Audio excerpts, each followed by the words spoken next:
We had some lovely comments at the break, and they said to me, we'd really like to see how this all works in practice, a little bit closer to the classroom. So that's precisely what we're going to do over the next session between now and lunch.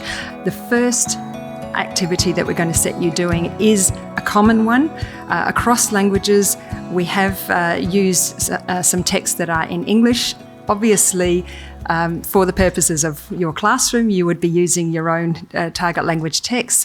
But just so that we can work through the thinking and through the process of beginning to tease out what the intercultural might look like in practice, we've selected a number of texts for discussion.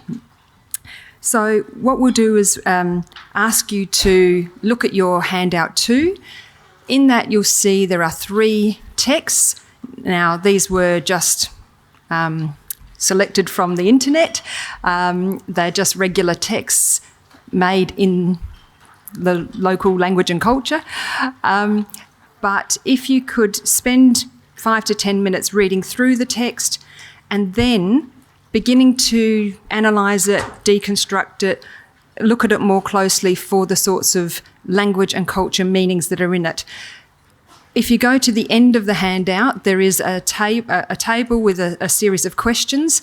You might not need to fill in all of the boxes. I know we like to fill boxes sometimes, but it's really more the process and the thinking through of looking at these texts and considering the aspects of the ideas in them, and then more closely how those ideas are being realised through the language and cultural references in the texts.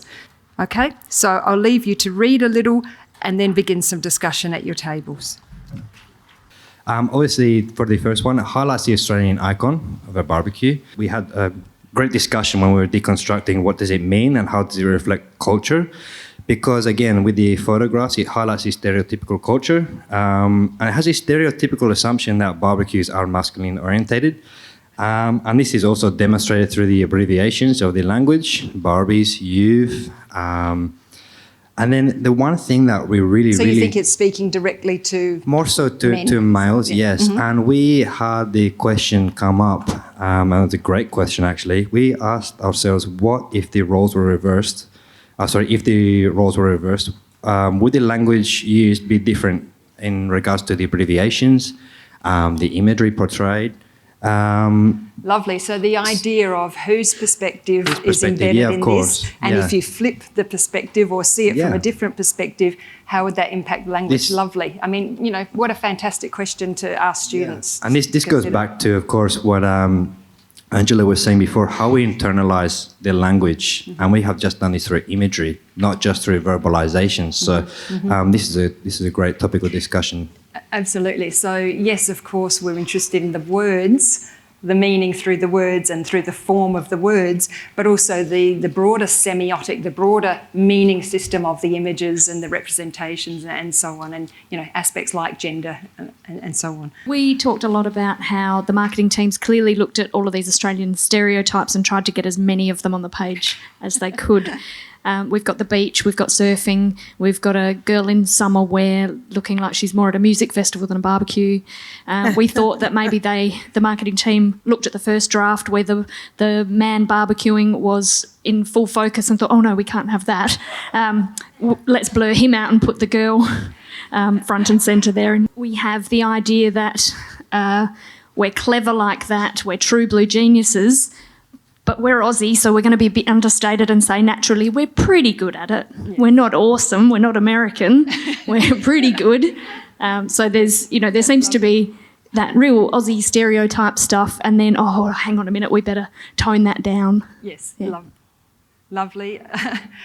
Yes, so again, you're seeing that connection of the sort of the messages that we're telling ourselves about what kind of identity we have, what kind of character we have, national character, whether this is true or not, of course, but this is what's being depicted here, and it comes through the language about understatement, which is a classic kind of Australian tendency. We had some interesting discussions about that. Still dealing with the content of the language. Mm-hmm. So I said, if we changed it to Europe, what would what would happen? Like, you know, Yes. if you, and then Joe was- Lovely. Again, flipping the perspective. and then we Lovely. have a look at the perspective from Europe, and like that would just be a given. You know, in Italy, most people like to move to. You wouldn't have an article, probably. No, That's right. that's right. It's, yeah, Yeah. It's like that's what you do. You want to move to the city. You want to get close to the jobs. You know, and there's and like kind of it's talking about, I suppose, that change of paradigm. They're looking at the language. So looking at takeaway chicken joint, Yes. small bar scene, the veritable conga line, so a metaphor there, Yes. of coffee shops. So we thought that was interesting in that article. So it was an article to inform about the shift in the housing, about the shift of the Australian dream, really. And that the shift, that the dream has actually changed. In the Night Owls, the third one, the flyer, we as part of the purpose of that, the flyer was to attract people to join the Adelaide Bowling Club. And part of the attraction was the free sausage sizzle, which is a very Aussie thing to do, that you will see if you go to Bunnings, you see a sausage sizzle. So Hey, we've had whole prime ministerships, resting That's on right. the sausage sizzle. So it seems to be what we do here. And we also picked up that there's a young lady there on the cover, and normally we don't associate bowling with young people. So they're targeting a particular demographic here of young people. And the heading there, Night Owls, which is a particularly Aussie expression. So I don't think that expression is used in other parts. But, again, and what does night owl sort of what does it conjure? mean? What does That's it right. suggest? What is a night owl? Staying up late, Staying up late, partying, yeah. probably drinking, Yes. so nocturnal. Yes, so, having fun.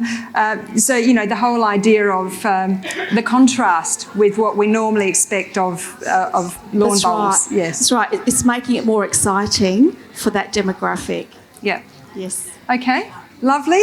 I just wanted to say, one of the ways to work with texts that aren't absolutely explicit is to have a division between sense and reference. If you're familiar with the linguistics of Michael Halliday, he would use the terms denotation, what it denotes, what it's telling you explicitly in the world, and connotation, that is the emotional, ideological overlay. So it's useful to kind of have that as a method for attacking what's behind these texts. So what is the reference that it's making? I can see it in this one, the bowling one. There's a whole lot of factual information there. There will be 2 rounds. The first round will be the 20... All of this boring but important factual information. And then it tells you the emotive thing. Come and have a laugh. Right? It's actually an invitation to enjoyment, to pleasure.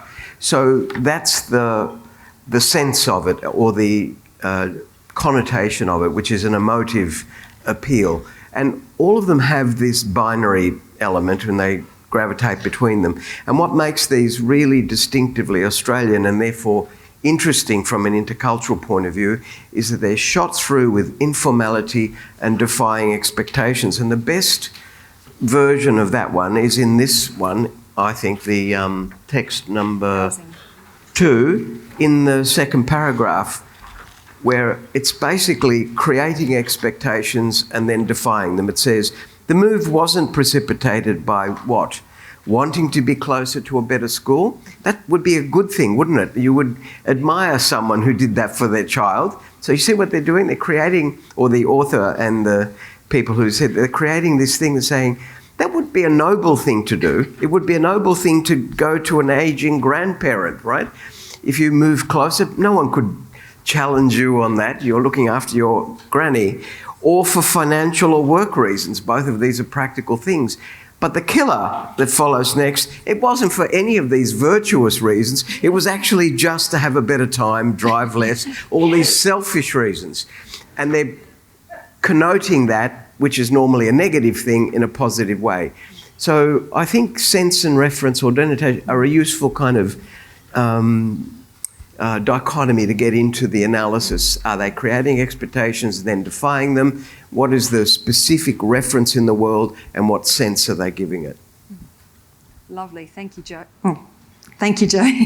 That gives us a nice little framing. I mean, I often think about that in terms of what's at the surface and what's the embedded or the deeper, below the surface kind of meanings and references. But you've given us another way of thinking about that. As you can see, we've been talking about interpretation. Yes. And I hope that you've had a sense of the variation in terms of what a bunch of teachers can come up with in terms of looking at these texts. And that's really another dimension that we can cultivate in teaching and learning, because as I'm trying to do now, I'm asking you to consider the range of meanings that people have drawn from the very same three texts, and the different things that different people have chosen to foreground or to bring forward in our shared discussion, and how important it is for us in our own pedagogy to actually invite the students to be attentive to the different responses that different people actually give in the classroom, and to then actually get them to engage. So we've just heard Angela's comment, and I could flick to Livia and say, now, Livia, what did you just make of Angela's comment? Do you agree? Do you think it's far-fetched, it's stretched? And that's then how we weave the conversation in the classroom and actually get more out of the students, inviting them to reflect not only on their own view, not only on the text, but on each other's, all of which is happening in diversity. And it is always this return to a message about the way in which we as individuals understand things, understand the world. That is also part of the intercultural work that we're trying to do.